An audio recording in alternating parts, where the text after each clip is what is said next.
ఇప్పుడే అందిన వార్త. ఫోన్పే అదేవిధంగా గూగుల్ పే, పేటిఎం వాడుతున్న వారందరికీ కొత్త రూల్స్ అన్నమాట. ఇక పేమెంట్స్ పైన అంటూ లేటెస్ట్ అప్డేట్ అయితే రావడం జరిగిందండి. సో ఆ వివరాలు ఏంటనేది కూడా వీడియోలో తెలుసుకుందాం. వీడియోని చివరి చూడండి, అర్థమవుతుంది. సో మరోసారి ఛానల్ వస్తే తప్పకుండా సబ్స్క్రైబ్ చేసుకోండి. చూస్తున్నారు కానీ లైక్ చేయడం మర్చిపోతున్నారు. సో వెంటనే లైక్ చేయండి. వీడియోలకి అయితే వెళ్ళిపోదాం.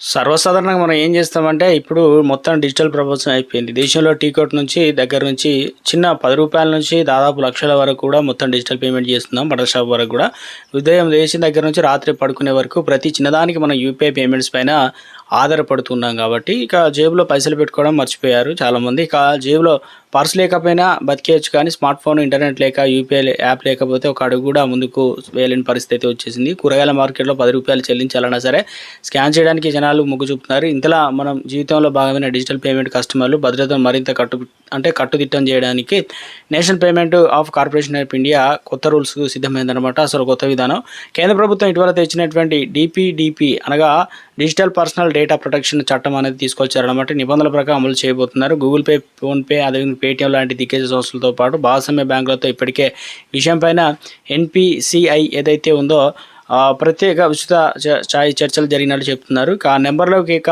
మాస్కింగ్ రక్షణ అనమాట. సో మనం ఎవరికైనా డబ్బు పంపినప్పుడు మన ఫోన్ నెంబర్ అలాగే మన బ్యాంక్ ఖాతా వివరాలు అవతలి వ్యక్తికి ఇట్టే తెలిసిపోతున్నాయి. కాబట్టి అవతల వ్యక్తికి పంపాలన్న ఫోన్ నెంబర్ కావచ్చు, అదేవిధంగా బ్యాంక్ అకౌంట్ డీటెయిల్స్ అన్నీ కూడా తెలిసిపోతాయి. కాబట్టి దీనివల్ల ప్రైవసీకి తీవ్ర విఘాతం కలుగుతుందని చెప్పేసి ఎప్పటి నుంచో ప్రధాన ఆరోపణలు అయితే ఉంది. దీని చెక్పెట్ల ఎన్పిసిఐ కొన్ని కఠినమైన ఆదేశాలు జారీ చేసింది.